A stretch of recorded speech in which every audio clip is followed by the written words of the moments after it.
Drama serial हम नवा की अगली किस्त में हम देखेंगे कि नौशीन बेगम की सास महसूस कर चुकी होती हैं कि नौशीन बेगम का रवैया अपनी बहू यानी आलिया के साथ ठीक नहीं है। वो नौशीन बेगम यानी वासे की वालिदा को ये बात समझाते हुए कहती हैं कि अपनी बहू की कदर करो, वो बहुत अच्छी है।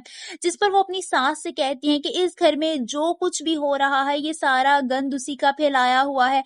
अब अगर वो साफ कर रही है तो किसी पर एहसान नहीं कर रही। यानी ये बात तो तय है कि आलिया जो भी अच्छा कर ले उसकी सास यानी नौशीन बेगम कभी उससे खुश नहीं हो सकेंगी।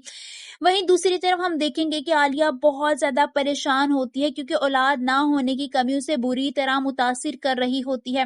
वासे उसकी परेशानी भांप लेता है और उसे समझाते हुए कहता है कि तुम परेशान ना हो, अल्लाह हमें भी औलाद देगा।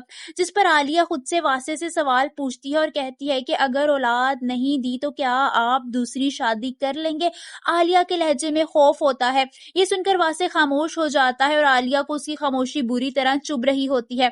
वहीं फरीहा इस बार बड़ी चाल चल रही होती है और आलिया की झूठी मेडिकल रिपोर्ट्स उसके घर भिजवा देती है ताकि जब कोई उन रिपोर्ट्स को देखे तो उसे यही लगे कि आलिया मां नहीं बन सकती और अच्छा खासा लड़ाई झगड़ा हो। इत्तेफाक से वो पार्सल नौशीन बेगम यानी आलिया की सास रिसीव कर लेती है और आलिया को पार्सल देते हुए कहती हैं कि देखो इसमें क्या है। आलिया वो पार्सल खोलती है और अपनी मेडिकल रिपोर्ट्स देखती है जहां उसमें साफ साफ लिखा होता है कि आलिया कभी मां नहीं बन सकती। ये देखकर तो वो चौंक जाती है, बहुत ज्यादा परेशान हो जाती है। सामने खड़ी उसकी सास को भी सब कुछ पता चल जाता है क्योंकि वो भी ये रिपोर्ट्स देख लेती हैं। वहीं दूसरी तरफ फरीहा ये सब कुछ करके बहुत ज्यादा खुश होती है। वो अपनी वालिदा के पास आती है और कहती है कि आज मैं एक बड़ी खबर का इंतजार कर रही हूँ।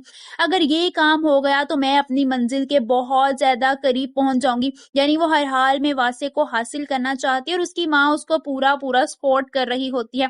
फरीहा अब अपने इरादों से बाज नहीं आएगी, वो हर हाल में वासे को हासिल करके ही रहेगी। आप सबको क्या लगता है, क्या फरीहा की ये चाल कामयाब हो सकेगी? कमेंट्स में अपनी राय का इजहार जरूर कीजिए।